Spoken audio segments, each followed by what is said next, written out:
This meeting is being recorded. Welcome. This is Green Renaissance Sovereign Rights Movement. It's June 17th, 2024, and we are discussing what is going on in Ukraine and Russia and the United States. And I'm going to share screen, and then we'll go through, our agenda. So let's share screen, and there we go. And we want to share sound, and we want to optimize video clips. Boom. Okay. So this is kind of our template, and what we're calling it is to discuss breaking news on World War III and nuclear war. And we've had several of these now. I think this is maybe our third on this topic, and it's because like the news is happening so fast. I barely can keep up with it, and I spent a lot of time going through everything just to see, what's the latest news.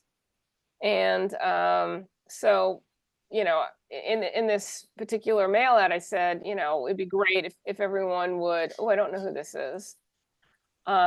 If we could, go over the videos and take a look. So I'm just going to walk everyone through what's written and then the videos. And I'm not going to play them. I'm just going to play two other clips that came out even later than this. So I'm going to start here. To date, the latest escalation between NATO and Russia remains the firing of U.S. missiles by U.S. forces from Ukraine into Russia that took out some of Russia's early warning system.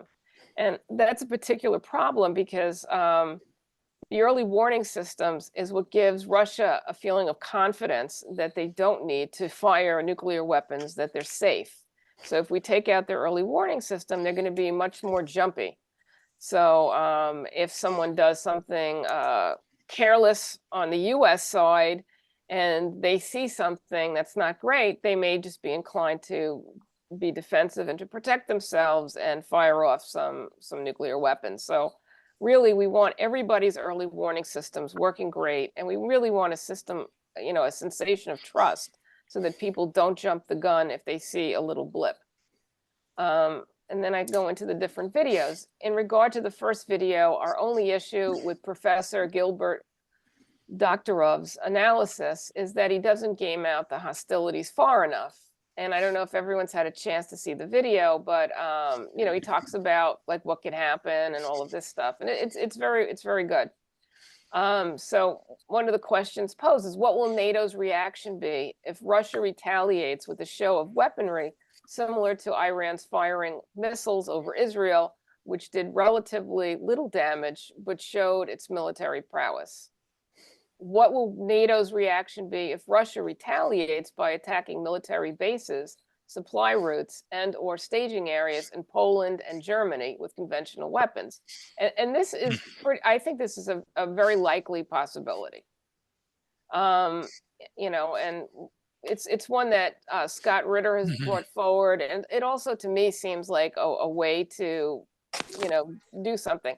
I mean, ideally, I think Russia's trying to stay confined to Ukraine and not do anything outside of Ukraine, but I think it's getting, Russia's getting pushed.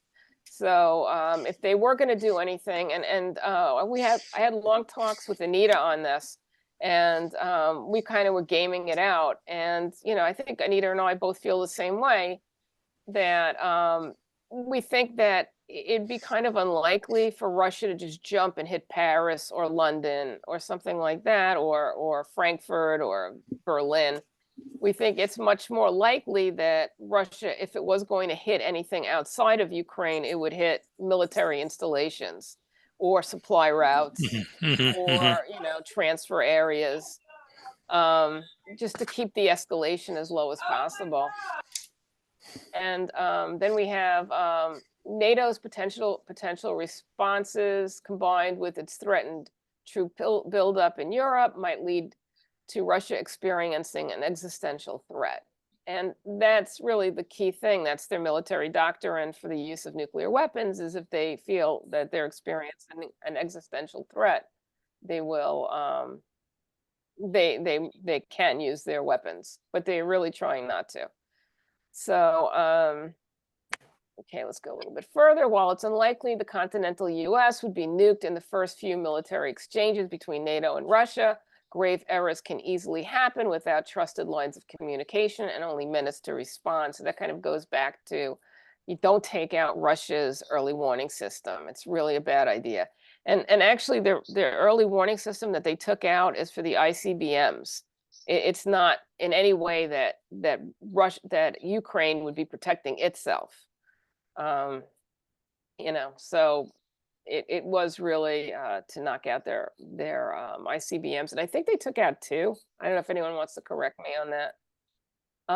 Okay, and then we have a second video. Okay, so the first video is Professor Doctorow, and then the second one is Scott Ritter, and Scott's discussing. Last week they came up with that they were going to send 300 troops to Ukraine from the United States. And Scott Ritter really breaks it down, and he really did a great job on this. And he was saying that, you need a certain infrastructure to move that kind of, military. You need, bridges that can handle the weight from tanks and, all kinds of vehicles. You need to have, corridors set up where people can cross from one country to the next. You can't have everybody jamming up customs in a country. So, he just goes into the real nuts and bolts of it.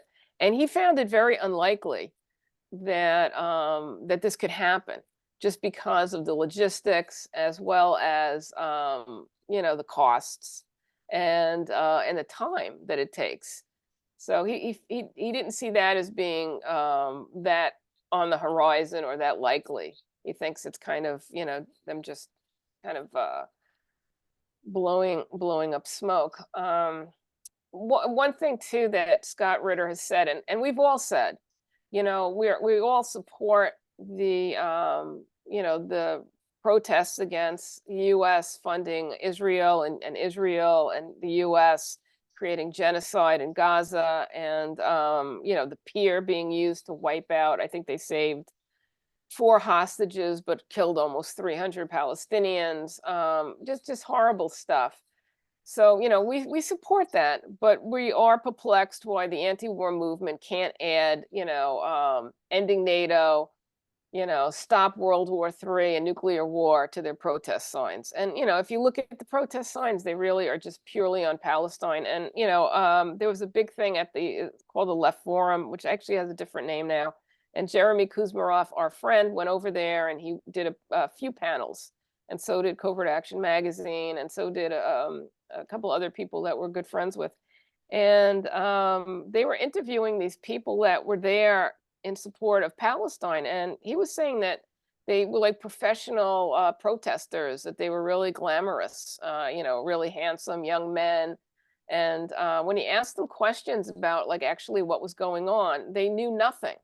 And he was really struck by their unfamiliarity with everything. It's like, when you talk to a real activist, such as all of us here, we really have a wealth of knowledge on multiple topics, and these like hired guns, they're really shallow, and they just do not have this knowledge base. So it's very, it's very curious.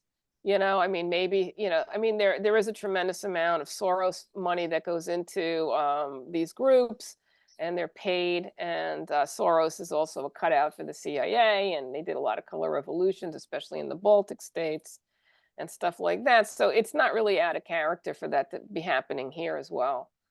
So, the protesters really do need to open it up to protesting war, especially nuclear war, which is, really front and center. Jimmy Dore had a little video out, and he was pondering, are the anti-war groups really serious about peace or just cosplaying?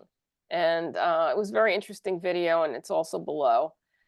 Sarah Flounders, who, I've worked with quite a bit. She's a big activist with Workers' World, and she's also a big activist with UNAC. And Sanctions Kill. I know her most from Sanctions Kill, and she is a big organizer, and she wrote a very good article explaining, kind of what we've been saying, and really trying to, I guess, rally the anti-war troops to consider, not only Israel and God and Palestine, but also to consider NATO. So it's a very good article. Then this was very interesting. I came across this. Many analysts are recommending better communications between Moscow and Washington's diplomats. However, Antony Blinken has refused to engage in talks with Russia. I mean, everyone who's a really good analyst and, colonels and all this say this is unheard of. That the best thing you can do is have an open line of communication with whoever you're going to war with, just to prevent anything really bad from happening. So this is a really unusual position that the United States is taking. And a lot of people have really criticized Blinken's ability as a diplomat, that just he's like clueless and dangerous is pretty much, the findings. Then a lot of people are concerned with the striking of European cities. Actually, even Scott Ritter is kind of hyping that up, but Anita and I had a lot of discussions on this, and we did a lot of reading, and we think it's unlikely that Russia would hit cities at this point. Okay, now here's a new development. Many analysts are concerned with the assembly of Russian ships in Cuba and military exercises in the Caribbean, even if the vessels are not carrying nuclear warheads. And that I've done a lot of research on that one, and it kind of goes back and forth. I mean, people are saying, oh, they don't have nuclear warheads, no big deal. They do this all the time. Let's not even worry about it. And then other analysts are saying, hey, they're doing military, exercises and maneuvers in the Caribbean, and their warheads might not be nuclear, but they travel 600 kilometers, which is, quite far. I mean, I researched it. Miami is about 2,000 kilometers. So, I mean, Washington, D.C. is about 2,000 kilometers, and this is only 600. So, yeah, they couldn't strike Washington, D.C., but they could pretty much do a lot of damage to the eastern seaboard.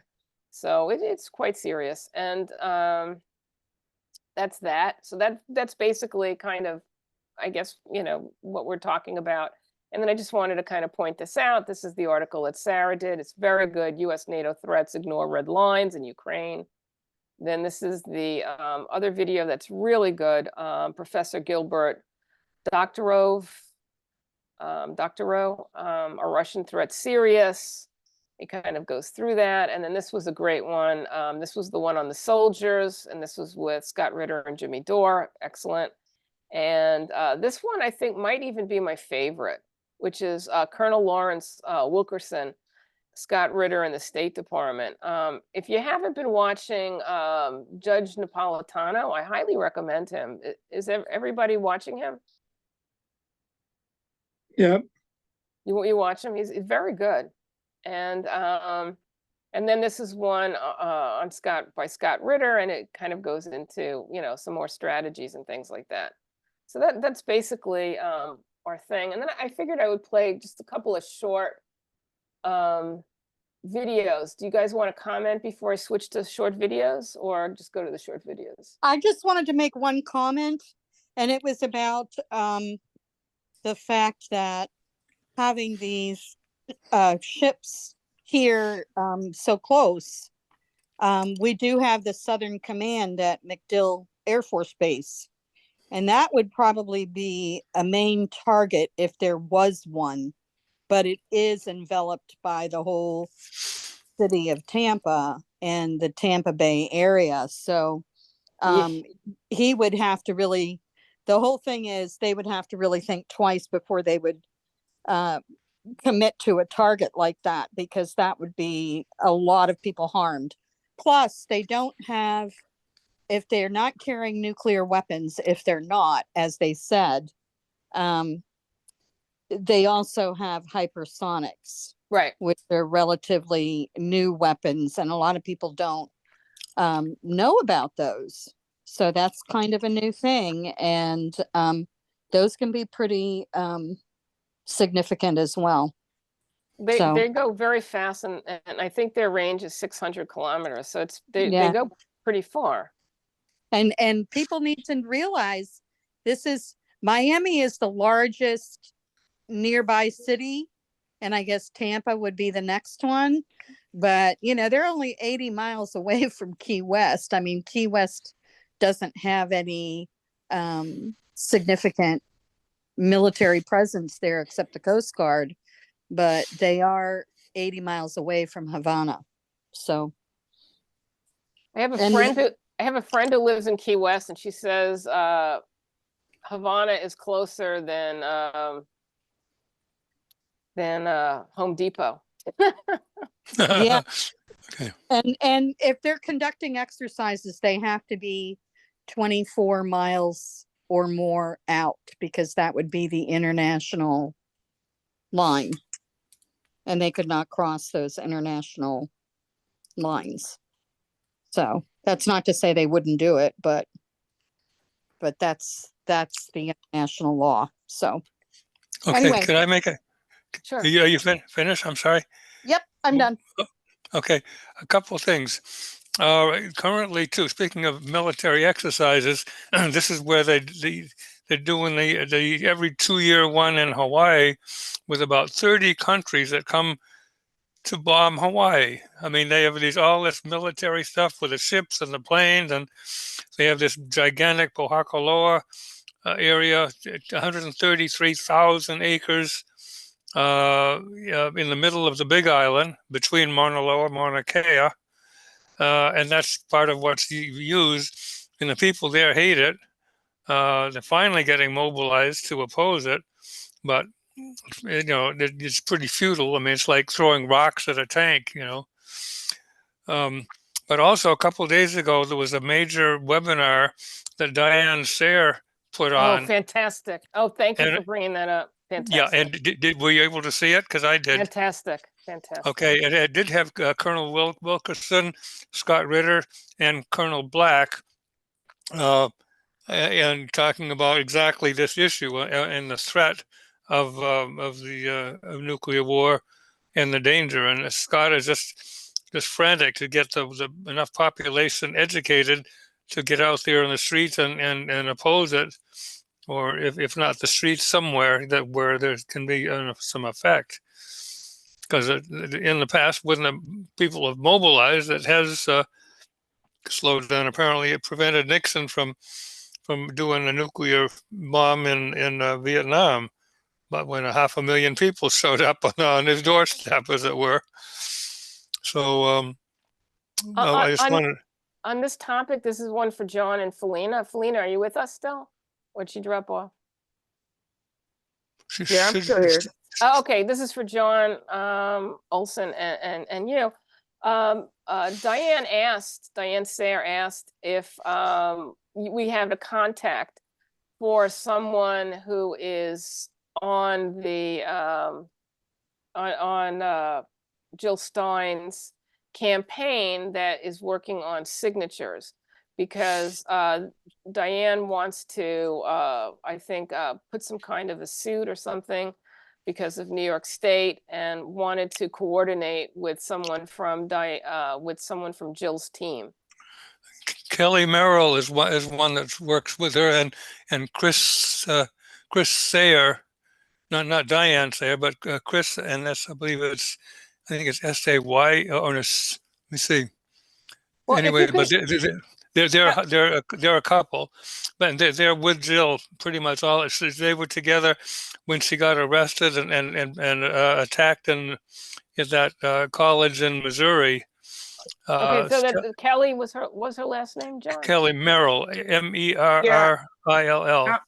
Yeah, I And just text with Kelly earlier about the Black Caucus Forum, but as far as I know, the person for petitioning would be Rick Lastow. RICKLASO? No, LASS. Yeah. Okay, LASS. Okay. If The you killer, both if you both could send me maybe their phone number or emails, and I'll reach out to maybe. them and then give them Diane's information, or if you want to go Okay. forward with this, I'll give you Diane's phone number and you No, guys could arrange it. I think John, you have her number, but I do, and also I might have one for Kelly. They're both from Maine, by the way, Maine Greens. Kelly and her husband Chris Yeah. they're like Jill's traveling companions and helping with the petitioning and so forth. well, we need someone that's going to interface with Diane so that they can coordinate this. If Yeah. they're going to do some Yeah. kind of a pushback, they can, you know, kind of. Well, coordinate. I know that the basics of it is supposed to be to extend that. The first thing was supposed to extend that deadline because no one got it, and it was like New York can't probably get away with wiping out like 5 or 6 candidates that, all that. Bobby, I mean, no one got on. Yeah, Kennedy did. Kennedy got on, but everybody. Jill got 42 out of the 45,000 needed. Of course, they probably challenged some of them, but it was really close. But Kennedy was way over. He made it. And Diane made it too. No, I thought he didn't. They still disqualified him. I want to jump in here about Kennedy because I have some new ahead. information about that. They got him on, but they're suing the electors. So, and that's information as of today. So the electors are being served, and it appears that there are 2 moles within the Board of Elections for the state, and their names have been called out. Wow. And Wow. this is end up being a huge mess. So I have the details and I can call up anybody and get even more, but we're just going to be watching to see how this plays out. So Well, I think Diane is very much interested in this, and and certainly if we could connect her to the Green Party also, Mhm. Yeah. and connect her, I mean, I think she might have connections to Bobby, but I'm not she sure. does. Yeah, she's been connected to the people that have been working on his campaign all along. Good. And so everybody's working together because these are people that are paid to play with the DNC, and they're working regular clerks jobs within the Board of Elections for the state, and they're making tons of money. So somebody's paying them. Mm. So Okay. Back to our thing. Okay, so I've got 2 little videos. Let's see which is more important. I don't know. We'll start with this guy. This is the Cuba one. And let me know if you can hear this too.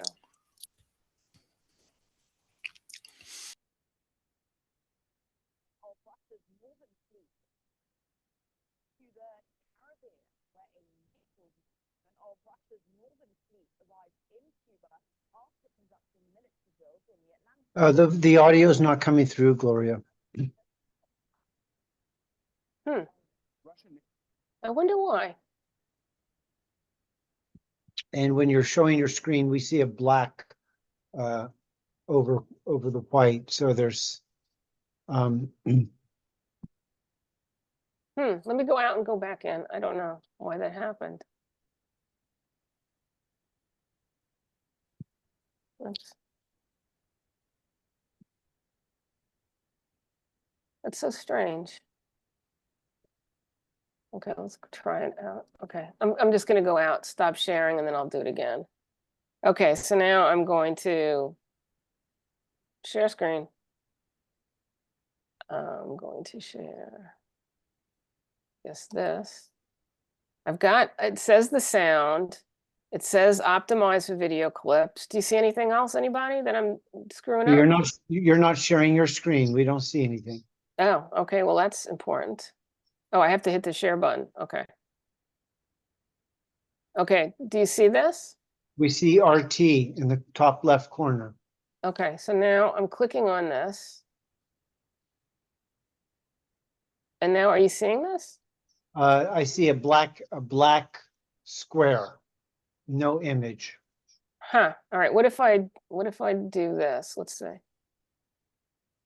Spanish. How about now? Nothing changed. Russian naval detachment. Oh, jeez. Why don't we try another video to see if it's a problem with the particular video? Second Okay. the motion. I have another one. Okay, let's try this guy and see if this works.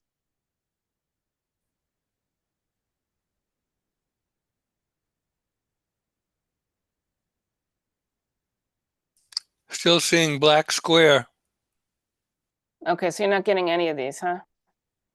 Yeah, it's like the script is not loading. Very weird. That sucks. I had 2 nice videos lined up.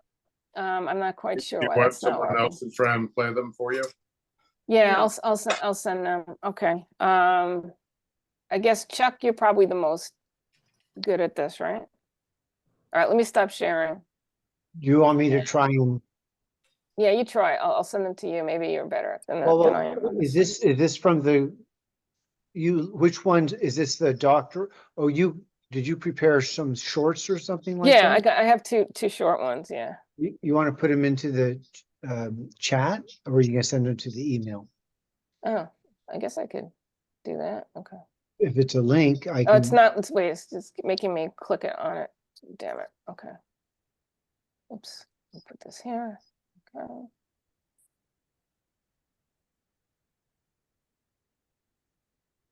Yeah, ooh, it's really being annoying. All right, I'm just going to send it to you. Let's forward the email. you're gonna, by an email, okay. Okay.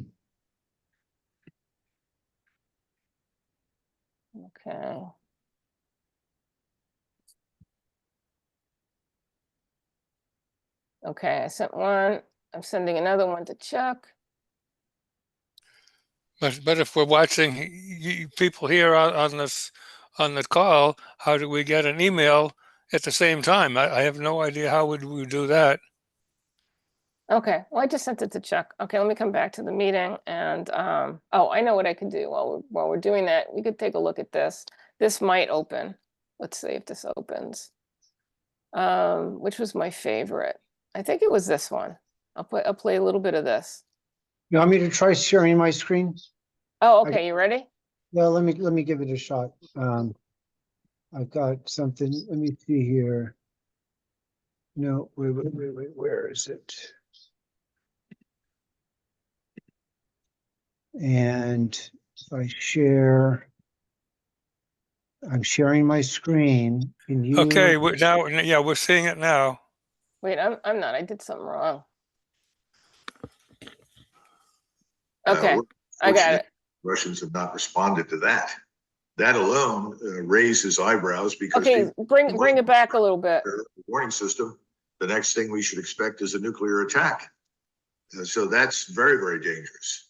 And I think something in that category is probably going to trigger. Now, keep some things in mind. First of all, nothing happens on the ground in Ukraine, or I would argue in most of Eastern Europe, that the Russians aren't aware of. Remember, they have space-based intelligence, surveillance, and reconnaissance. It's very, very good. Secondly, I think it's very important for us to understand that we've had some strikes recently using hypersonic missiles in the vicinity of Lvov. We think 100 officers, NATO and Ukrainian, were killed in that. Now, we don't admit to the U.S. officers and support personnel who've been killed in Ukraine. We just don't admit it. The French have been embarrassed because it was hard to cover up. The British don't admit anything. Nobody wants to admit that they've got anybody on the ground there. But that was a signal.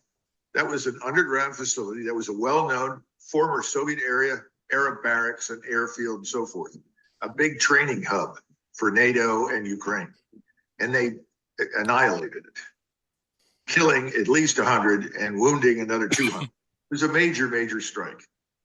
It's hard for me to believe that we are so stupid as to announce our willingness to strike Russian territory and not understand that what happened in Western Ukraine could happen in Poland, Lithuania, Latvia, Estonia, Romania, Slovakia. And we need to wake up. These are not idle threats. The capabilities exist. And again, if he senses that we are going to mass air power, we've got 1,000 F-15s. Remember, F-15s are nuclear capable. And if they show up in great numbers and 600 or 700 and prepare to launch, I would expect those aerodromes, airfields to be lost. The Russians will target them. And the easiest way to annihilate them is with a tactical nuclear weapon.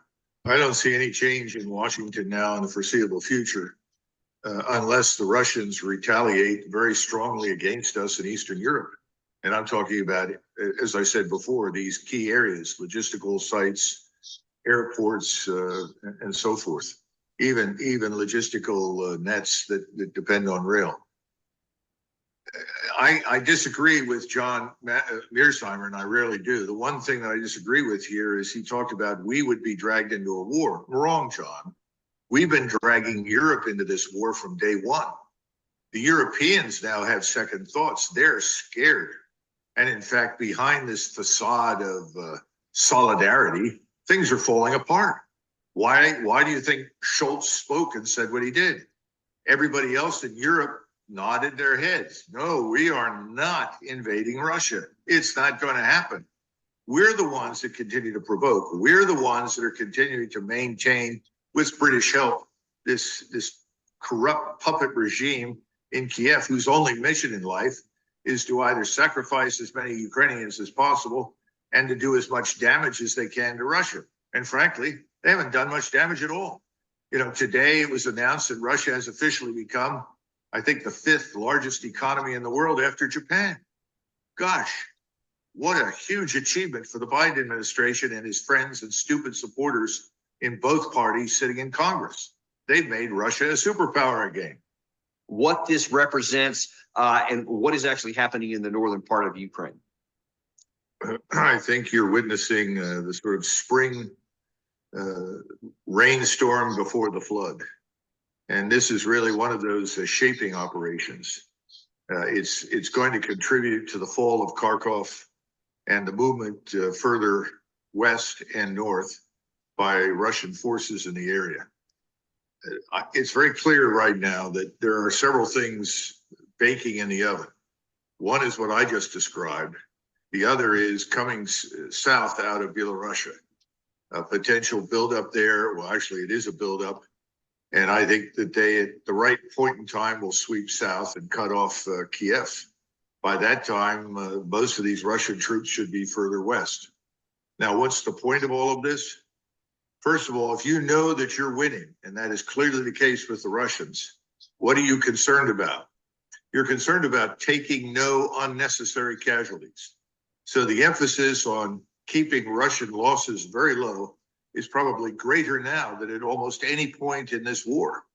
Putin and his generals have been very, very concerned about the preservation of Russian life, more so, I would argue, than any previous Russian or Soviet military establishment in living memory.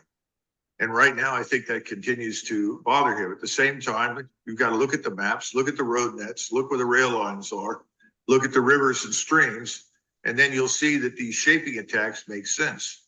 So I think you're going to see something much larger and much faster in the near future, because he does want to wrap this up. The question is, as he wraps this up, what occurs in Kiev, especially when it becomes clear that the Russians are headed down towards it as from the north as also from the east. I suspect we'll see Zelensky packing his bags and leaving. Now, it's ironic because from the Western perspective, and I want to look at what it at least on the surface appears to be almost contradictory information. One thing may look like it's something positive for the Russian side. Another thing looks like it's on the negative side for the Russian. For example, Bloomberg here published just a couple of days ago saying that Putin is really running out of time because he's trying to achieve this breakthrough. He made this incursion into the north part of the Kharkiv area on the 10th of May, and the claim, at least on the western side, is that he has bogged down after getting about 10 kilometers in these two areas by Lipsy and Volchansk. We'll show that on the map in just a minute. That it's bogged down and now it's stopped, and the flow of Western aid has started to come through. Ukraine had a bunch of reinforcements that they moved up into the area and are now actually conducting limited counterattacks and are taking back some of the territory in the Volchansk city itself. How do you compare those things with the view that you just shared? Well, I can't confirm the validity of those reports. I think there are several things at play here. First, I would be very suspicious of any claims of Ukrainian advances anywhere. What we get is evidence that Ukrainians are abandoning positions, abandoning defensive lines, abandoning villages, so that the Russians are not being compelled to fight very hard at all for any of it. Secondly, the Russians continue to invite and want more Ukrainian forces to come north and go east. The more they can bring up there, the easier it will be further south when they cross the Dnieper River. So the Russians have a lot of things on their minds at this point. Now, as far as our weapons are concerned, keep the following in mind. Chancellor Scholz, who is on very weak ground, obviously, has now made it very clear publicly, contradicting Macron directly, saying there will be no European ground forces in Ukraine under any circumstances. So I think that's very important, and whoever thinks the Ukrainians are gaining ground should keep that in mind.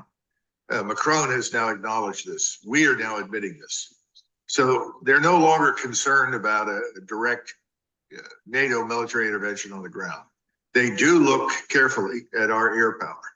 That's something that is always in the backs of their minds, and they are moving their integrated air defenses at every level forward, very slowly, very deliberately, to ensure that all of their forces in the field are protected.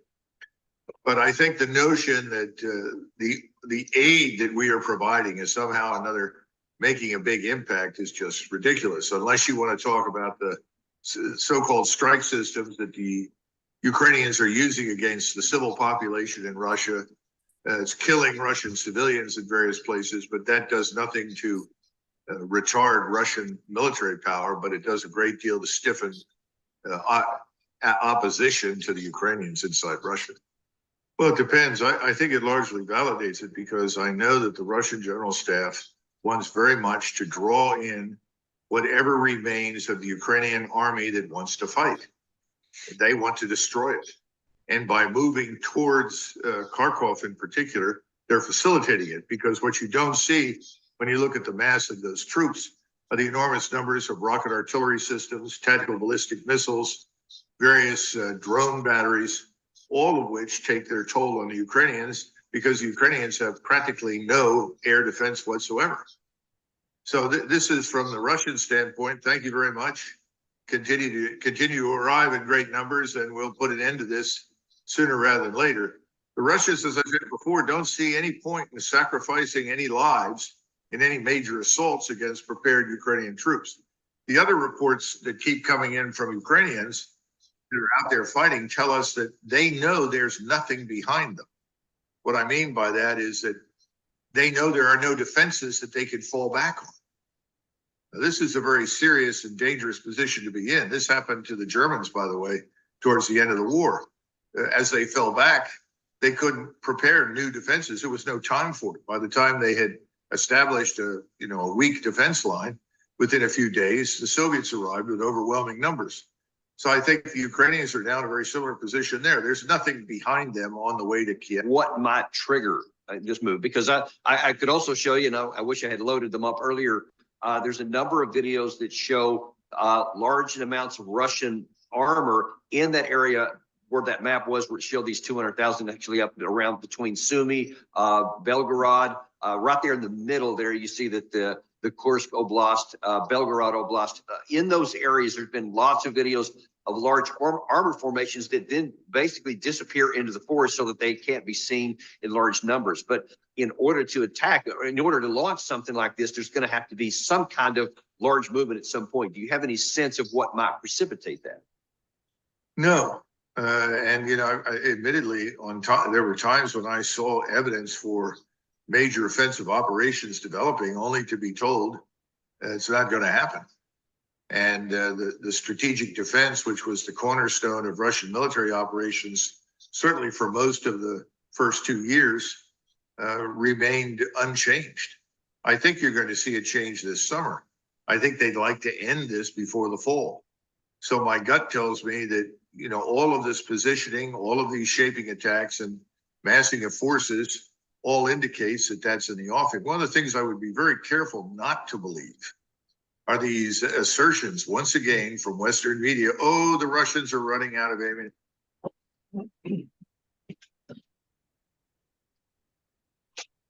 Okay, I think there's like 2 minutes left on this. Do you want to go for those last 2 minutes, Chuck? Do we lose Chuck? Okay. I think Chuck put it on and stepped away. Chuck, come back. All right, let's see.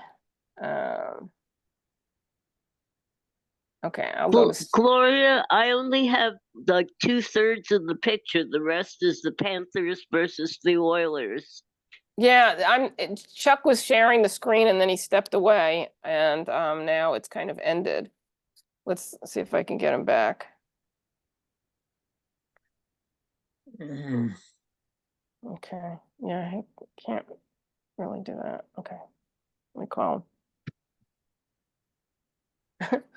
Chuck, come back. Chuck, come back. Oh, wait. Sorry. What happened? Oh, I'm going to stop sharing. Okay, sorry. I got just an interruption. So you're muted, Gloria. Oh, There's one more to go, Chuck. Did you want to? okay. The And other is one it up? did you share it in the chat? No, I emailed it to you, like the other Oh. one. Okay, let me go find it. Yeah. That's okay. The other one, really, the bulk of it was like the first 3 quarters. Yeah, that was good with McGregor. He does a good job. I'm finding Covering the ground. McGregor really fantastic. I highly recommend him. Yeah. Okay, wait. Let me do my share screen. I must go through like 50 of these videos every week. So these are the best of the Well, best. it's like you gave us 2 hours of TV watching, Gloria, to get ready for this meeting. Let me get this. Fired a salute shot as a sign of greeting to the to the Caribbean, where a naval detachment of Russia's northern fleet arrived in Cuba after conducting military drills in the Atlantic. An RT Spanish correspondent has the latest from Havana. The Russian naval detachment of the Northern Fleet arrived in the city. At the entrance to the bay, one of the ships of this naval detachment fired a salute shot as a sign of greeting to the city, to which the Cuban armed forces also responded with artillery shots. This naval unit includes the frigate Admiral Gorshkov, as well as the nuclear submarine Kazan and 2 auxiliary ships. This visit attracted the attention of the international media, and the Cuban government responded by saying that this visit corresponds to the close friendly ties between Russia and Cuba, which is carried out in accordance with international rules signed by Cuba, as well as that it's normal for military vessels from other countries to visit the island. This naval detachment does not carry nuclear weapons. This week, there will be a visit by a Canadian warship to Havana, as well as a Venezuelan ship to the city of Santiago de Cuba. It is the first time a Russian frigate armed with hypersonic missiles has entered the Caribbean.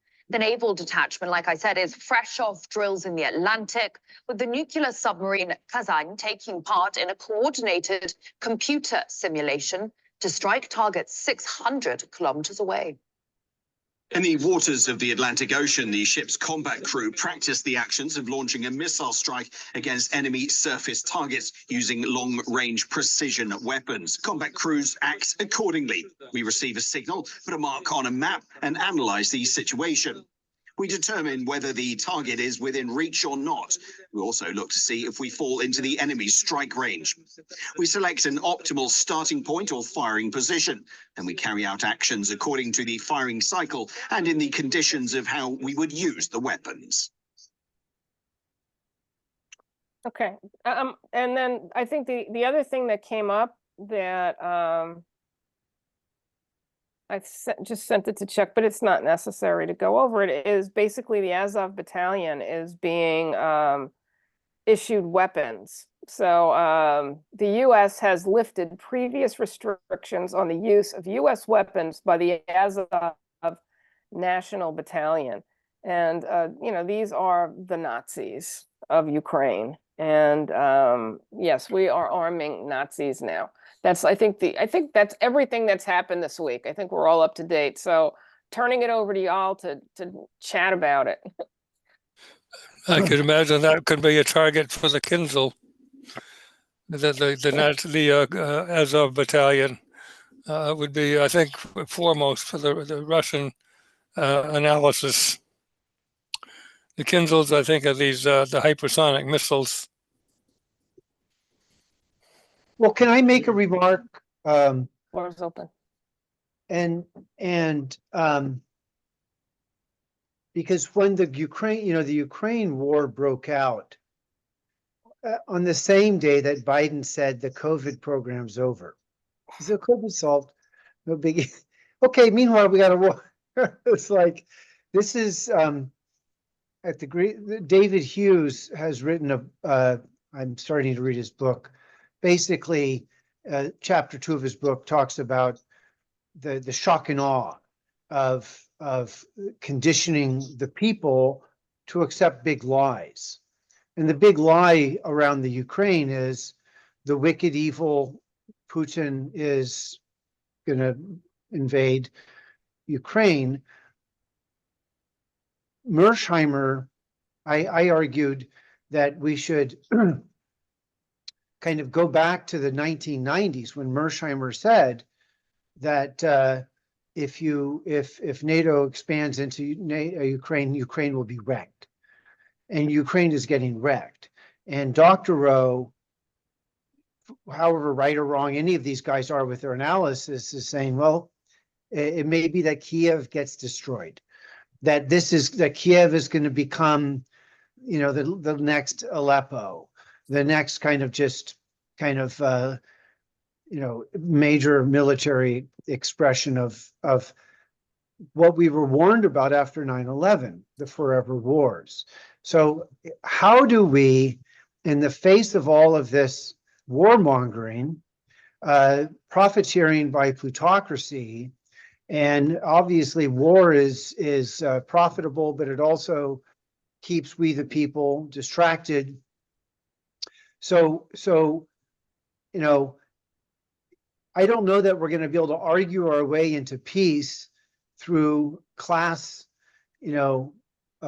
warfare or counter warfare, or however that argument would go. But I think what the young people are recognizing in the protests of Gaza is the banality of these wars, the cruelty of them. They've become kind of ordinary affairs of business, of state. This is absolute madness. How do we articulate a protest statement that is liberatory? And I accept John Spritzler's.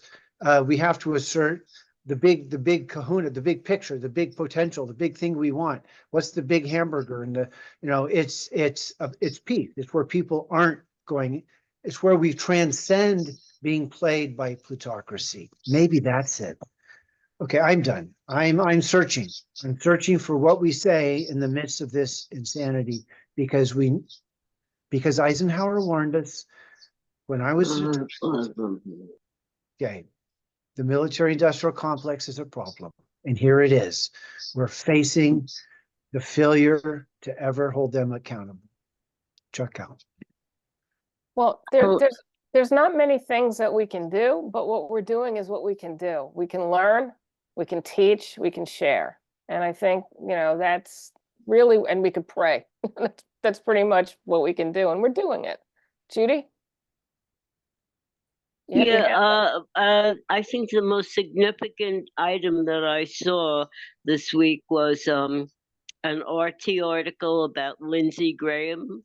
I don't know if you read that. I sent it out today, and he gives away the show and he says Ukraine is a gold mine. We can't afford to let the Russians have it. It's worth trillions of dollars in minerals and in fertile land and gas and oil and et cetera, et cetera. And that's it. You know, all the rest is just liberty bibbity. Well, that was kind of what Afghanistan was. That was supposed to be a couple $1 trillion worth of minerals, maybe not oil or gas, but all kind of rare minerals. Lithium. Yeah. Well, and of course, Bolivia also has lithium, major supplies of it. But I think the minerals that they had to give up on Afghanistan. So, So it's not that, so the pursuit of wealth is compelling, but not going to be the determinant whether someone sticks around and fights for it. And maybe there's other reasons for these wars, not just getting rich off of minerals, as Judith just suggested. Control. Well, the United States is apparently sinking. Saudi Arabia just announced that they're going to accept other currencies, the yuan and others for petroleum, and the United States is losing about 40%. 40% of its revenue from petrodollars because of all of this. So the United States desperately needs all this wealth. You know, it's not nothing. It's trillions of dollars, and this is you know, this is a fact. It's not just psychological gains that they're getting. This is the monetary gains. It enables the wealthy to stay in their privileged position, which they desperately want. The other thing that's come up that's kind of along the lines of what Judy's saying is China's historic dump of 53 billion US treasuries is unprecedented blow to US economy. And I think this one happened in May, the end of May, this big one. They've been dumping since really since January, but explain that. Explain what that means. What's significant about that? Okay, well, when the United States, I mean, when China buys U.S. treasuries, okay, it supports our economy. You know, when they dump it, it harms our economy. Let me see if I could get like a good couple of sentences because it's kind of complex. I'm not going to explain it as well as I could just read a sentence. Let's see. Record number of your treasury. Does it mean somebody else is buying if No. China is No. It means the United States is stuck. So it means China's basically unloading, possibly at loss, and they're weakening the dollar as a foundational global currency. Correct. So that could be, in fact, an act of war. I mean, if we're in a state of fifth dimensional warfare where you can hack a big ship and cause it to break into a supply line, that would qualify as kind of that secret war and fifth generational in the mind, in the is that where are we? David Hughes says we're already in World War III, but the World War III is the plutocracy against the masses, and they're just fucking with us to keep us stressed out so we get sick. We don't think our way into liberation. I found the section that's good to read. The reduction in demand for U.S. treasuries could result in higher interest rates as the U.S. government seeks to attract buyers for its debt. Higher interest rates could in turn slow economic growth and increase the cost of borrowing for businesses and consumers. This could have a ripple effect throughout the United States economy, potentially leading to a slower job growth and reduced consumer spending. Politically, the sell-off underscores the strained relationship between the US and China. I mean, basically, it's not going to be good for us, you know, as far as interest rates and as far as Us? the United States. Yeah, and for people. I mean, you know, in this country, our food's gonna, you know, we've all experienced this. Our food bill just keeps going up.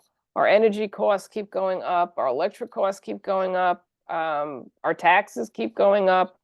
You know, there's just a point where we're you know, paying for this. And Yeah, so the real us. yeah, the real us, not the US, but us, you know, us taxpayers, you know, we're just getting screwed left and right here.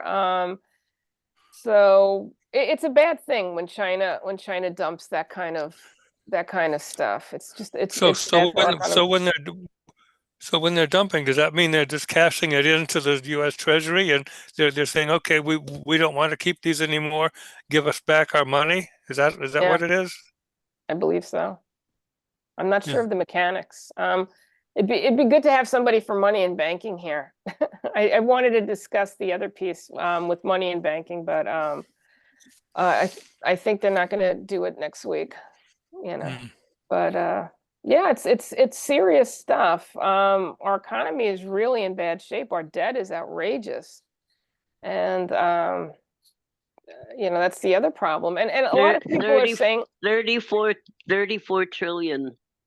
A lot of people are saying that this whole idea of war is just to try to, you know, get or delay the impending crash of the United States economy. That's just, you know, lurching forward to try to, you know, kind of get out of the mud. But it's quicksand, you know, it's financial quicksand. Michael, did you have something you wanted to say? No, And we have you're giving me too much Vicky. to think about, but I don't have anything to put it together with yet, except prefer not to be incinerated. Well, so let me, shouldn't Green Renaissance be advocating that every citizen write to their senator to simply just kind of stop war? I mean, I don't, you know, I feel so much like the child that just, and I think this marks me. I remain fixed in an infantile state of, you know, the emperor wears no clothes, don't you notice? And that these wars are not, and you know, John Spritzler's remark about the assassination of King Ferdinand in Serbia or wherever it was, and that mostly the wars have been contrived events of plutocracy against other plutocracy even, and and that now we are at a point where I accept that we the people have become the enemy of the plutocracy because of the cumbersomeness of having so many and having to deal with the tediousness of, you know, people wanting input in what the hell goes on in society. And that, so I'm interested in movement building, and I'm interested in, you know, even memes, simple things we can assert that distinguishes the crazy assumption that war is normal. And that's what effectively has been accomplished over the course of my lifetime. You know, when Eisenhower warned us about the military-industrial complex, but my seniors effectively made no difference against that, and that they were all swept up in. It's not here. There's no war here. Well, I'll close with this. I'm gonna write a little response to a graduate of Yale in 1964 wrote in the Washington Post. He's a writer for the Post, and he's been a Yale graduate, and that's his career as a writer. And he laments and reflects on, I graduated in 1964, and what did my generation do to make a difference? Did they make any real difference? And in effect, what he was almost like struggling for finding some goodness that he could point to after his, and mind you, I was 5-year-old in 1964. So I'm 5-year-old and he's graduating from Yale. And what he inherited was a coup, the assassination of President Kennedy. He inherited that. And just as I inherited the COVID event. So I inherited the 9/11 event. And I can't, and I think we're at a point where we can't be silent about the state crimes. And this is what we're living with, is a legacy of state crime that has conditioned us to be silent through cognitive dissonance, Stockholm syndrome, that our government would never do this. But this is our predicament, and this is where we're at. And finding liberation out of this is what the political truth movement, I think, is about. And that's what I'm about. And I'm interested in that. And I think that's what we need to find ways to speak to. Chuck out. Well, I just want to answer Chuck and open it up again. I just want to say, this is our mission statement for Green Renaissance. Green Renaissance Sovereign Rights Movement uses its resources to educate elected officials, candidates, and political parties on issues of concern to keep us all alive and free. We're here as a think tank. I mean, Chuck, your group, Green Liberty Caucus is more of a boots on the ground. I see us, and we see us more as a think tank and a way to kind of educate people and even educate movements.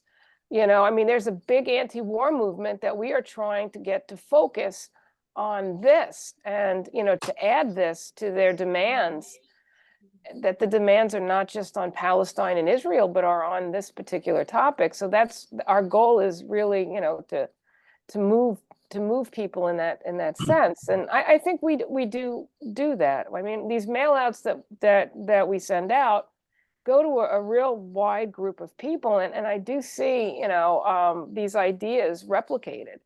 We don't necessarily get credit for it, but we don't care. We just want peace. John? Okay, thank you. Yeah, so I'd like to add on to that. First, going back to the other question, for those of us that graduated in '64, well, some of us went on to be the anti-war activist movement and got involved with civil rights and the women's movement. And it turned, for some of us, it really changed our life course and became political activists in a major way that we didn't intend to. That wasn't what we set out to be doing. But I agree with you that here, what we're doing with Green Renaissance can be even more so. I would like to see us put out maybe a pamphlet with our mission statement and our positions, including the one on the trans movement that Gloria has yet to complete, which has been pending for a year, and put that together as a pamphlet and get it out to influential organizations and people where they would pay attention at least.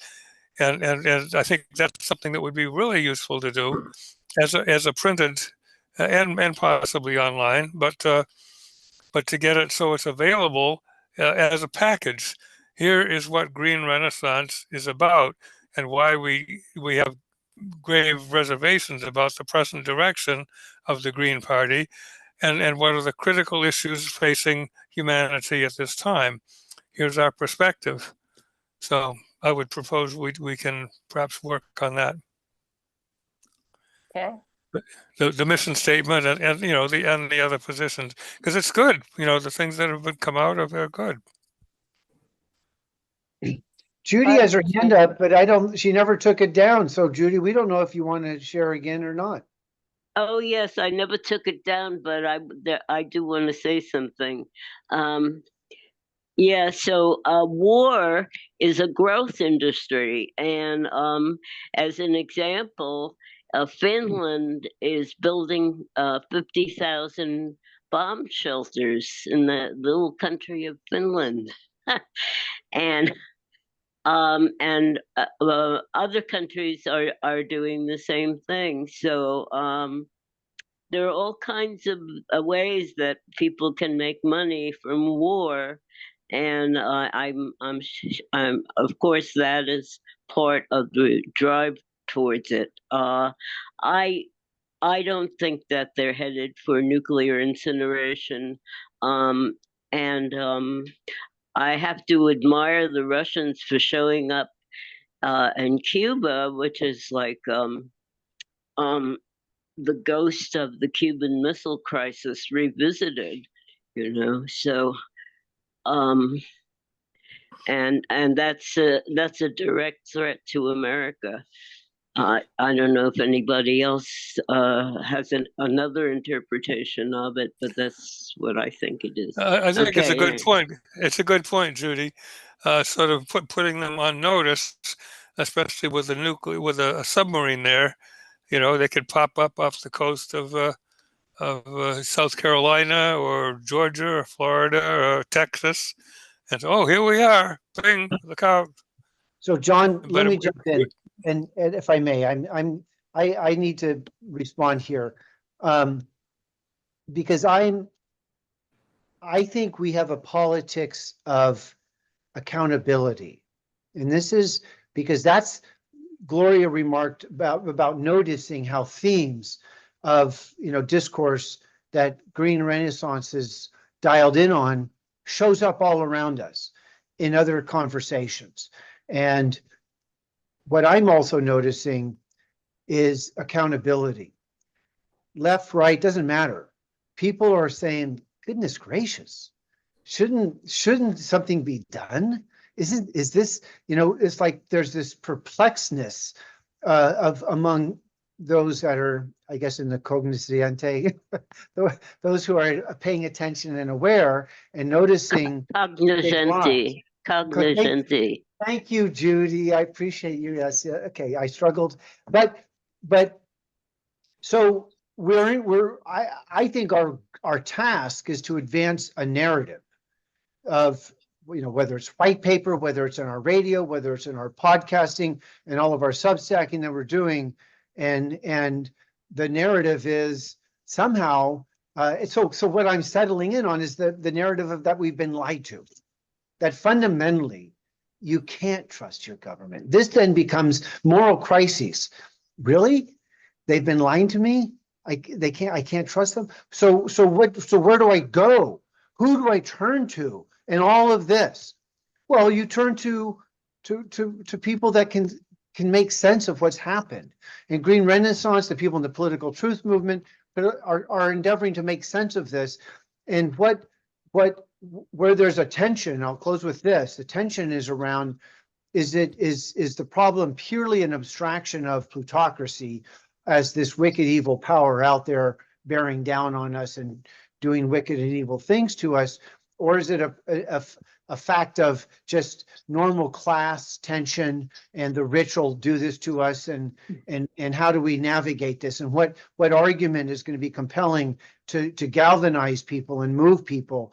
And somewhere in this, the pure classist argument, well, that's been tried for 150 years, and it led to a couple civil wars and a couple of I don't know what it's led to, but somehow finding narrative of liberation is I think our task, and that's our cross that we have to bear, and find a way to navigate into language that brings us together and helps us find way forward. Okay, Chuck out.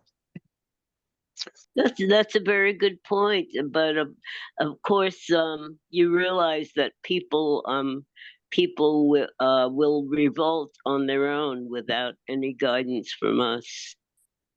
Yes, I accept that, but people do read stuff. They are listening, and there's points of input that we can gain entry into consciousness. I think that's true. Yeah. John Spritzler. Well, okay. Excuse me for being tired. I had to get up real early this morning, so I'm not really as sharp as I would like to be. But First of all, the point Judy just made about people are fighting back without having us to lead them is an extremely true and important point. And we should always keep that in mind. And I think that if we had the outlook of helping these existing struggles to be stronger, that would be the right sort of footing for us to, be on and thinking about it. I mean, in my writing, as you know, I have been trying to make the movement, the recent movement against Israel's Zionist oppression stronger, and by trying to persuade the anti-Zionist movement to explain to the general public that if you want to be on the side of ordinary Jews, because you have quite understandable sympathy for Jews because of your horror at the Holocaust, then you should be against the Israeli government, because the Israeli government is a government of billionaires that's using violence against Palestinians to make a boogeyman enemy of them, to control and oppress, severely economically oppress the Israeli Jewish working class. If that argument is made, when that argument is made, you end up gaining the support of all of those people who today view themselves as your enemy. All those people who support Israel because they want to be on the side of the Jews and not on the side of the people who are opposed to Jews doing what they have to do to defend themselves. All those people would be anti-Zionist if the true class nature of the conflict were made evident to the general public. And as I have also been writing, the class nature of the conflict is absolutely censored, not only by the mass media, which is obvious, but also by the anti-Zionist organizations and leading individuals. For whatever reason, I mean, you can speculate about why, but it is a fact that I am not aware of any source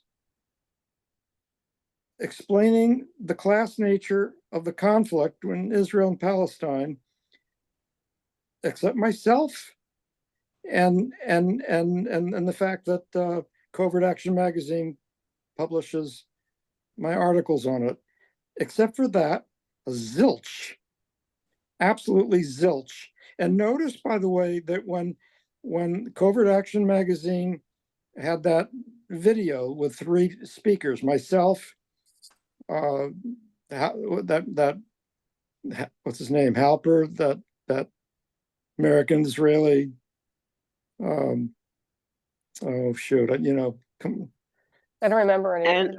Anthropologist or archaeologist? Yeah. The activist anthropologist in Israel, Jeff Halper, was that his name? Yeah. Yeah. Yeah. So he's a Marxist. He absolutely, totally disagreed with the words that I just said, because those are the words I said on the video, and he absolutely, totally disagreed vehemently. You remember? He didn't go into detail. He didn't go into detail. He just put you down with absolute repulsion. Well, yeah, he totally resented it. So that's there are other Marxist organizations that I have had interchanges with, and I have explained that the billionaires in Israel are using ethnic cleansing, violent ethnic cleansing, to create a boogeyman enemy to control the working class Israeli population. Could I interrupt you for a second? You talk about the Israeli billionaires, but you leave out the American billionaires and the British billionaires and so on. Okay. Fair enough. Although Adelson is both, right? He's the biggest. He died, but his wife still has all his money and does the same thing. Sheldon Adelson was the biggest Israeli billionaire, and he's an American billionaire as well. He's big in the Republican Party. He died, but his wife keeps doing the same stuff with his money. Anyway, the point I'm making is that there are other Marxist organizations, and one that I used to be a member of in the 70s, Progressive Labor Party. I've been communicating with them, and I tell them, you should explain the class nature of the conflict. But they won't. They won't do it for the same reason that Jeff Halper disagrees. And it's for this reason. In their mindset, ordinary working class people completely buy into the ideology of the ruling elites. They're brainwashed by capitalism, and unless they're led by communists, they're no threat at all to the ruling upper class. And therefore, the idea that the ruling class has to do something dramatic to control ordinary working class people, they consider that an absurd notion. They reject it out of hand. So the idea that the Israeli violent ethnic cleansing against Palestinians is for the purpose of social control of the Israeli Jewish working class, they don't buy it, because they don't think that working people anywhere, including Israel, that unless they're led by communists, pose any threat whatsoever to the upper class. They don't see any conflict of values between working class people and the ruling elites. The working class people are all brainwashed. That's their attitude. Now, I'm looking right now on my computer screen at yesterday, I think it was yesterday's video with Colonel Wilkerson, whom, we got mentioned earlier in this show. And during that video, that's interviewed by Nima Alcor, so maybe some of you have seen it. He talks about a lot of stuff, but among other things, he pointed out that wars are the way that ruling elites, politicians, get out of trouble. When the population is angry at them, they go to war. That's one of the most effective ways to deal with that problem. And he's right, of course. That's what Netanyahu did in 2011 when the population rose up against economic oppression in Israel. He used the ongoing war. I mean, it's even better if you have an ongoing war. Then it's like having 9/11 every day. That's what it's like in Israel. It's like 9/11 every day. That's the way to control the population, to say it's not patriotic to do anything against your government now. Your government's defending you from your real enemy. This is basic ruling class social control 101. But nobody points it out. Nobody is explaining it. I think we should. It would create enormous unity on all these college campuses where you've got this bitter divisiveness between pro-Israel and pro-Palestinian people. If the truth were uttered, that to be on the side of ordinary Israeli Jews means you're on the same side as the Palestinians against the billionaires in Israel. John, can I interrupt you? I'm going to interrupt you only because Michael has his hand up, but I want to acknowledge that I think what Green Renaissance can synthesize is a message. And I've accepted the language of egalitarianism because John Rawls is an American philosopher who uses the term, and egalitarian describes the conditions of the ancient people before, modern. They lived egalitarian. There were always leaders. There were always strong men, strong women and strong individuals and so on. But so do you have a final remark to wrap up what you would say? And then we should shift to Michael, because you're responding to my observation. Chuck, do you want to cut it short, please? Okay, thank you. Yeah, and I'm well, let me letting it- just, I'll yeah, say thank one you, sentence, Judy. one sentence. Okay. So the class framework is the one that, in addition to being true, unifies the have-nots. If we want to win, we have to unify the have-nots. Otherwise, we lose. It's as simple as that. How do you unify the have-nots? With rage and indignation, John, don't you get it? God damn. I'm teasing, of course. Okay. The only thing I just want to say before we give it to Michael is that I just want to say the analysis that you're laying out for Israel is the same in the United States.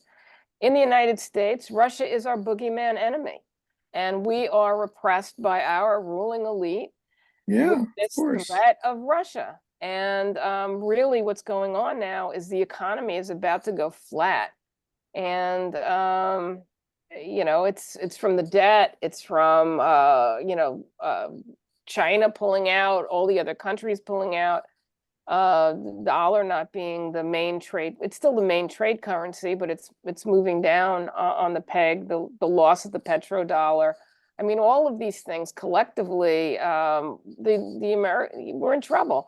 And then there's all of this, you know, conflict within the United States between the Republicans and the Democrats. A lot of people believe that we're not going to have an election, that we're going to go into martial law, we're going to go into war, we're going to have martial law, and there won't be an election, and that's on the table. I just wanted to dovetail to what you said, because it's not just there, it's here too. Michael? Well, they have so much control over the electoral process that they don't have to cancel the elections. They can just manipulate the voting machines. That's a good point, Judy. Let's segue to Michael, though, on that note. All right. So, you know, we've been talking a little bit here about, you know, with all the Gaza stuff, where's the ability to make connections, you know, with Ukraine being an obvious one.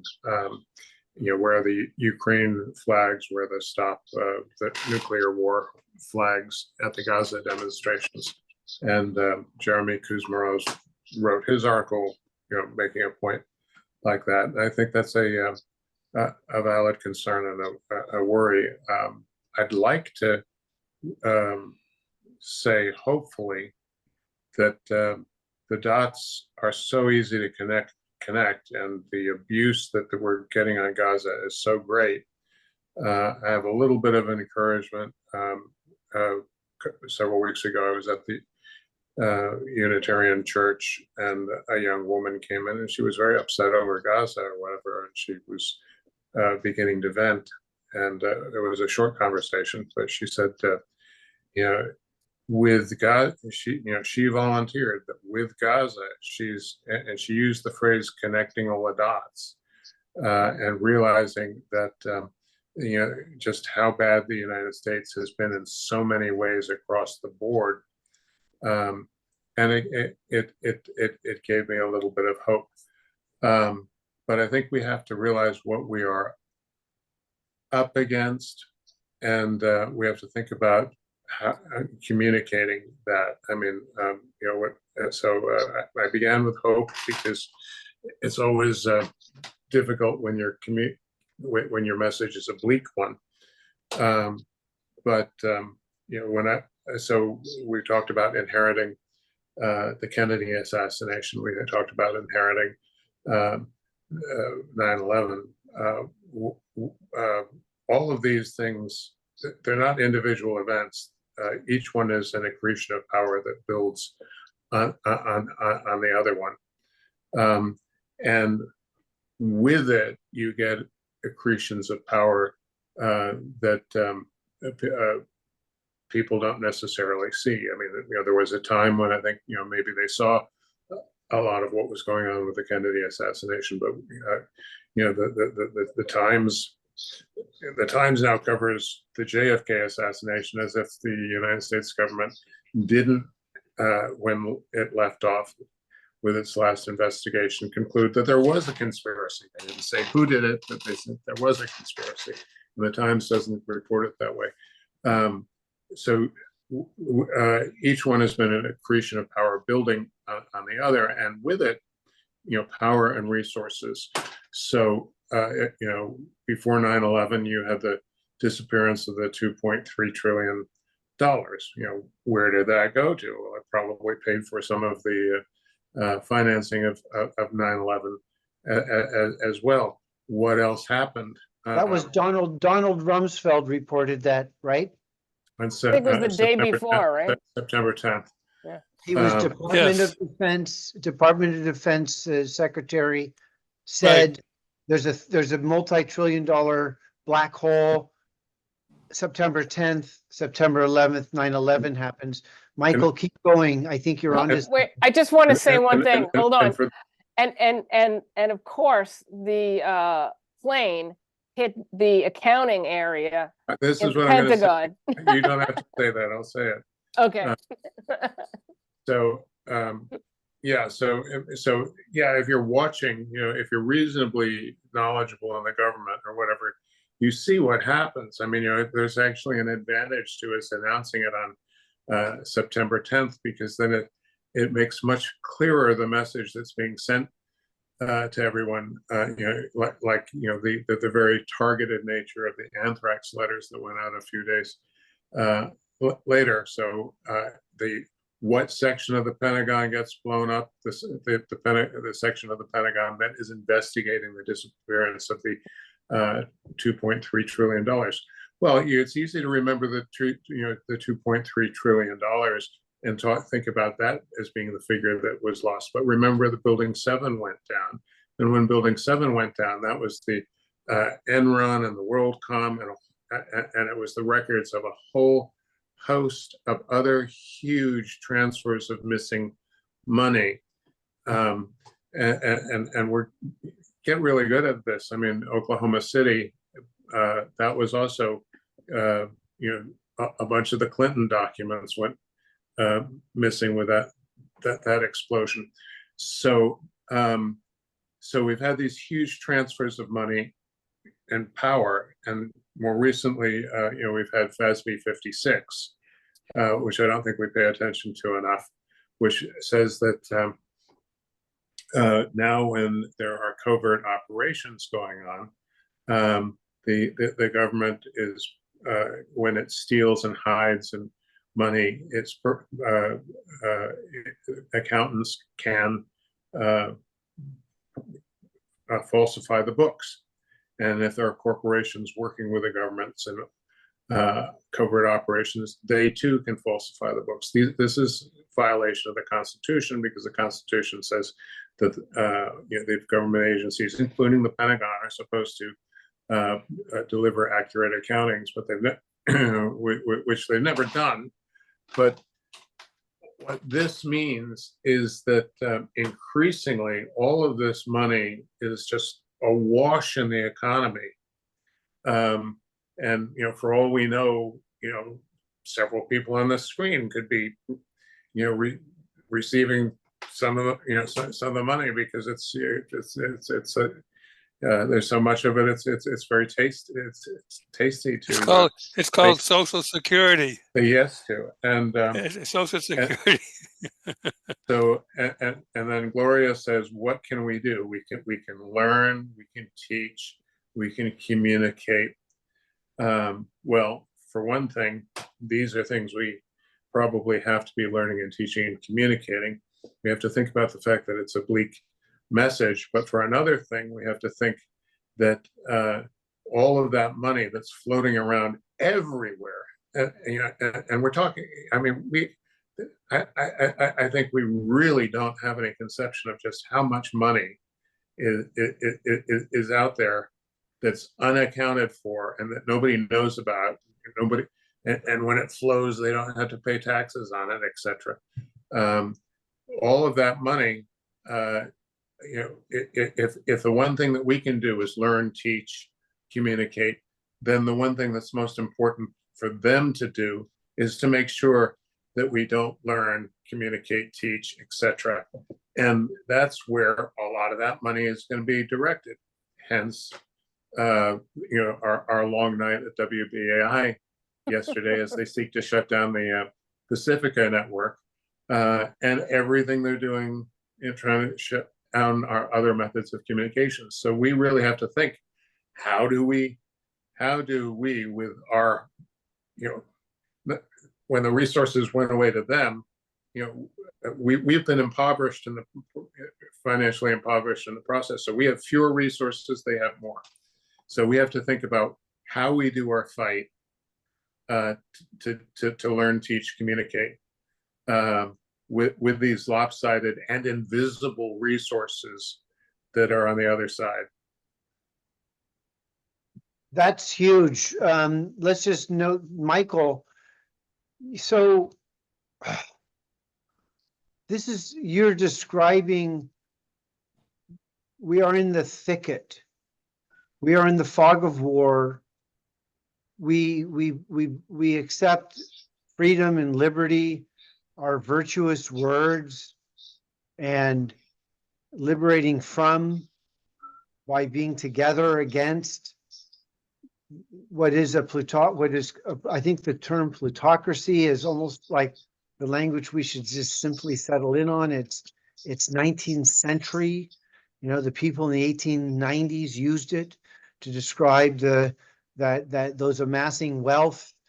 And there's so much history of storytelling of resistance against. And our story today is that we are always tricked into not noticing and not really paying attention. And I'll close. The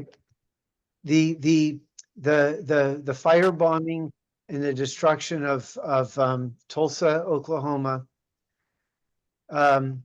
by the white people against the black people in 1921 was a state crime. So I'm a proponent of green liberty. I'm developing a brand of kind of being, like I want to say be green liberty. And when we be green liberty, we notice we feel the indignation at the event, at the condition, at the situation where one group is dominating and entirely obliterating another.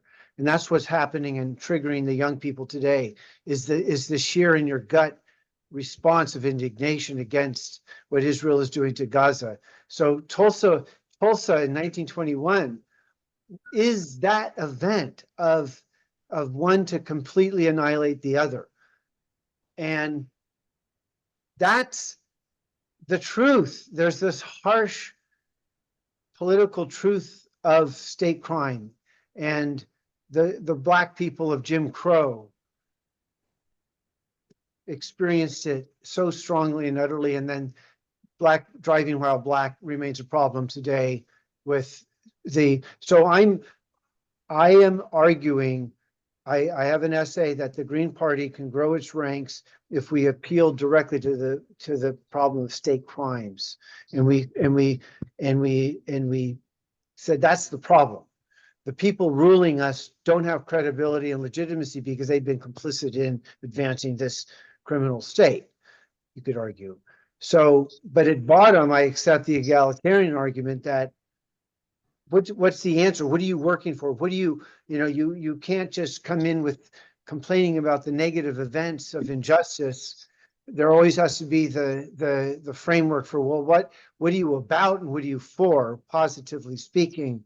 And I think the language of egalitarianism, shared society, cooperative, mutual aid, solidarity, and and somehow communicate to the masses, to everyone, and that this is part of our liberation narrative, is that we're all in humankind is in a predicament, and the plutocracy has completely failed in its leadership responsibility, and they brought us to this state.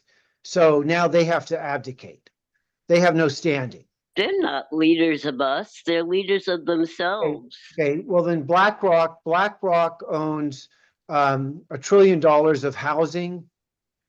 Conceivably, if we the people controlled Congress, we could expropriate that and just turn it into social housing and create and then rapidly advance an egalitarian shared society.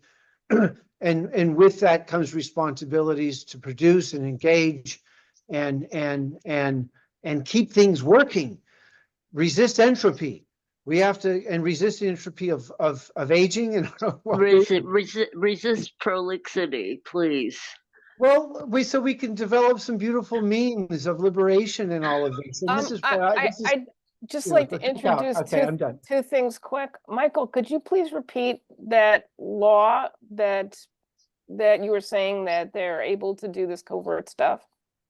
SB 56. S is in Sam, B is in boy, 56. FASB. It's FASB. Okay. Frank, Andrew, Sam.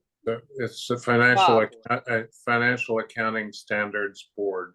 Okay, and then you said there's a number 56. 56. I'll send you something about it. I mean, when I was on the Project Censored show, talking about the sale of and destruction of the libraries. The other half hour was Jim Linsdorf,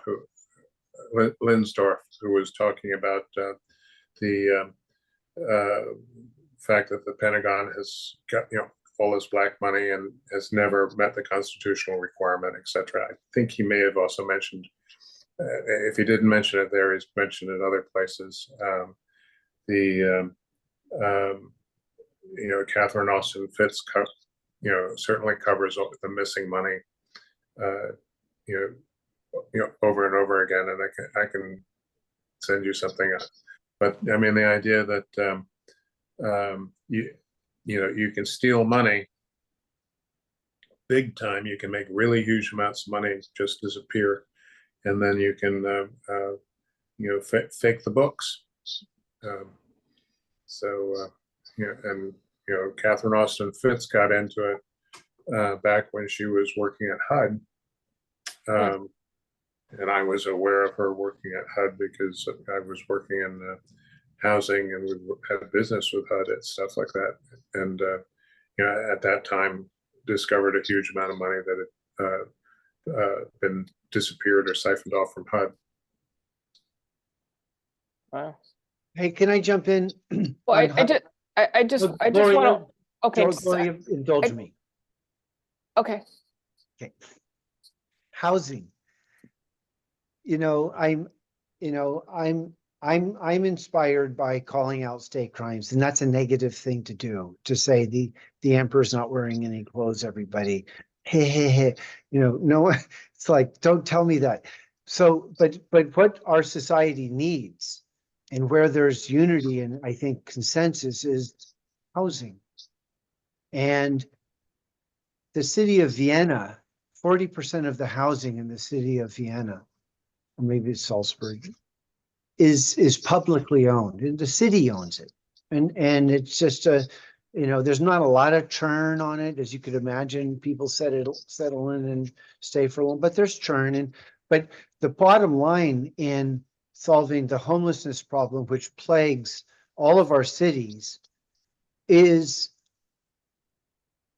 that we are seeing the detritus from capitalism, and there needs to be safety net. And I think I'm interested in that Green Renaissance could advance a white paper on homelessness on the principle that of social housing, and from each according to his abilities, to each according to his needs, and that there's no free lunch here, that there is a reciprocity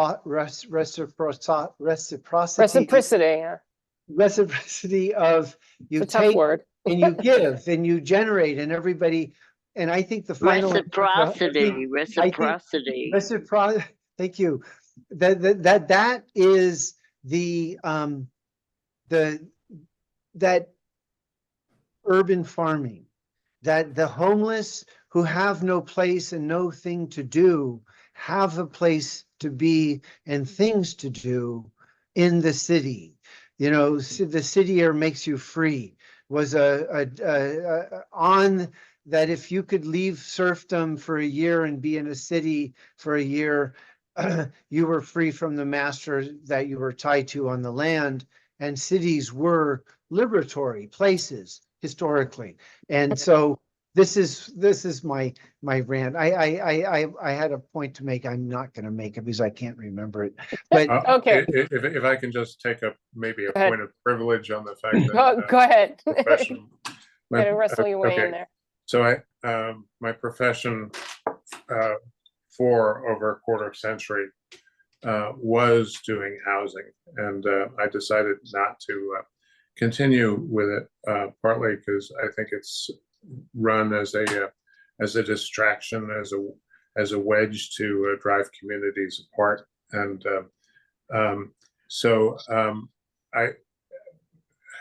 there are people. One of my cousins, after he had some problems with epilepsy and being hit on the head and stuff like that, there are people who can't organize their life, and it's far easier to deal with them and more civilized to provide them housing. But housing gets to be a problem because of an income, for the most part, because of an income distribution problem. And if people just don't have enough income, large swaths of the population don't have enough income, they have that housing problem. And if you just start coming in and selective, first of all, it's very hard to be fair and across the board in providing housing. But if you come in and say, you're poor, so we're going to provide you with housing, you're taking away a lot of their choice, because there's a lot of factors that go into housing. It's where it is, how, what kind of housing you want, whether you want to work at home and therefore need more. If you take it away from unnecessarily from the regular economics, it's a huge opportunity for government to be involved where in manipulative ways that is not necessarily good. And I recognize that there are those people who do, we should be taking care of because they just don't know how to pull their lives together. It's getting a little late. It's 10:45, and I just wanted to make an announcement. Couple of things. Dan Kovalik, who is a good friend, is making a presentation to the Security Council tomorrow. I think it's going to be at 3. When he sends me like the link, I'll send it out to you guys. And he's going to be speaking about the Cuban Missile Crisis and comparing it to what's going on now. And I don't think Dan has come on Green Renaissance, but he's a good friend, and he's written many books, and he's after he delivers the speech, he's flying out to Russia, and he's been to Russia several times, and this time he's going into the Donbass area, into Lugansk, and I forgot the other one. Somebody help me. If they don't grab his passport like they did Scott. Donetsk. And Donetsk, thank you. No, that I don't think they would grab his passport, but they are going to be a little pissed at him after he finishes his presentation to the Security Council tomorrow. He said this is his 3rd time presenting to the Security Council, and it should be really good. He gave me a little tidbit of his speech, and I was like, oh wow, this is really good. So I'll get that out to you guys when he tells me what the link is. I'll remind him. So I think it's really time to end. If anyone has a few closing words, Michael. Just near the beginning, you made a pitch that one of the things that people can do to be effective is if you'd be surprised how few people it takes to matter in the WBI elections and governance things. So I invite people to plunk down their $25 in the next, this month before it ends to be eligible voters. And you don't have to run for the board yourself, but anyone we can send our way. And we want Medical Freedom Party. I've got a possibility of 1 or 2 nurses who refuse to take the spike manufacturing shots and were marched out by security and are suing the city. And I think they would be great members of the WBAI board. So I'd like to have people around to vote for them and for whomever. I mean, the last time we had a problem because we had Mark Crispin Miller running for the board, and everyone I knew wanted to vote for them, and no one had put their money down by the deadline to be an eligible voter. Can I interrupt? So I'm in Oregon, and I don't listen to WBAI because I haven't made it a practice. But you're suggesting I could become a member for $25 and become part of the community and Yes. be a member and be able to vote, and would get an email communication to do that. And to know that Gloria and Michael are together on a board in a community that we are in right now, and not yelling and screaming and saying you're crazy and all of that. That's an exciting prospect that for $25 to support that kind of conversation. That's huge. That's actually cheap for a big deal. Yeah, and it's also possible to put your money down on one of the other Pacifica stations, but then the politics are more complicated to explain to you about who to connect with and who to vote for. So I understand that would be. So usually Michael comes up with a list of candidates and suggests how we vote so that we can vote in a block to have the biggest impact. It's ranked choice voting, so there's a whole strategy to, who goes first, who goes second, Well, so basically, but WBAI is a community radio station. Is that essentially what you are? Yeah, and they're trying to, if they drive us out of business, they're going to be effectively getting rid of the whole concept of community radio stations. So you have WNYC promoting themselves as listener supported radio station, but they don't sound like the voice of the listener, because if you analyze their budget, it's 70% corporate capture. So if you put your money, if you give any money to PBS or WNYC, NPR, you're just a tail, on the dog. Basically it's one more transfer of resources from one side to the other. They've taken your resources and they've put them where they can't do any good because it's steered by the corporations. No, Could I ask Michael a question? You may.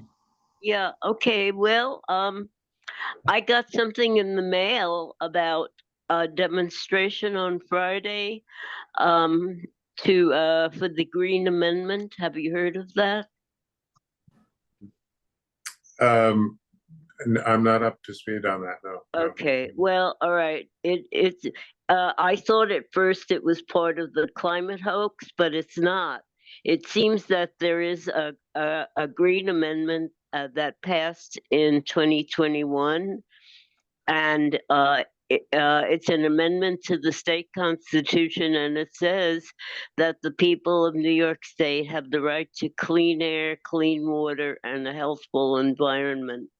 And the governor and the Department of Environmental Protection have not been enforcing it, and they've been allowing, well, actually, there's a waste management company in the Finger Lakes, and the governor gave them permission to expand, so all the residents are suffering from the fumes and so forth. So anyway, there's a big demonstration, or big, it's probably going to be small, tomorrow to protest this and to get them to enforce the Green Amendment. So I thought that would be a good thing for BAI to be involved in, or at least to publicize it. You know, we've got this change of management with this new guy get forced down our throat. I believe that he's going to be on the air if he does his regular show at 7 a.m. tomorrow morning. And I think that you can probably phone in during that show to make that point and get that portion of the listener audience. Gloria and I don't have we just beat him up last night. We got to make nice now. But one thing I just want to say to everyone on this call, WBAI, you can listen to it by turning on your radio to 99.5. You can also log on to the website and you can have it streamed on the internet. And you can also go into the archive and see shows that you've missed. And one of the shows that Michael and I have worked on is called LOL, Left on Left. And it stars our dear friends, Costa Jardula, you know, who was the host of the Jimmy Dore show for a while, several months. And also Kim Iverson, he's also hosted for Kim Iverson, and he has his own show. And then Jeremy Kuzmarov, who we all love from Covert Action Magazine. And they're good, both of them are very good friends of ours. And so they're also they're on WBAI, and I forgot, they're Tuesday at, do you remember the time off the top? I don't remember the time because I've listened to it on the archive. Yeah, I usually listen to the archive too. So, but anyway, you know, so there is some really good stuff on there, and they push back against the Democracy Now! Narrative, which is, you know, pretty corporate. It's basically the State Department light, you know. Yeah, I mean, one analysis of Democracy Now!, which was incubated out of WBAI, is that it was a embrace, expand, extinguish operation to get rid of Pacifica's news department. So if people understand that concept, you know, when you've got an entity that is a problem, I mean, it's a Microsoft concept among other things. But when you've got an entity that's a problem, you go in and you become, you embrace it, you become part of it. You then sort of, you know, expand yourself so that you take over all the space. And then you and then you move to make sure that it didn't exist as previously existed by extinguishing. The other thing I just want to say quickly is that we also have like other shows that would be very interesting to our group. We have, you know, Gray Zone. We have Project Jimmy Dore, Project Censored. Dore. Yeah, so it's a lot of really good shows that are on there too, so that, you know, we are protecting those shows also.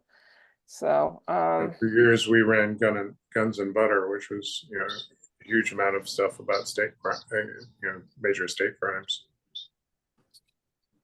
All right. Any last minute stuff, Michael? Are you all set? Is there anything else? I'm set. Okay. Chuck.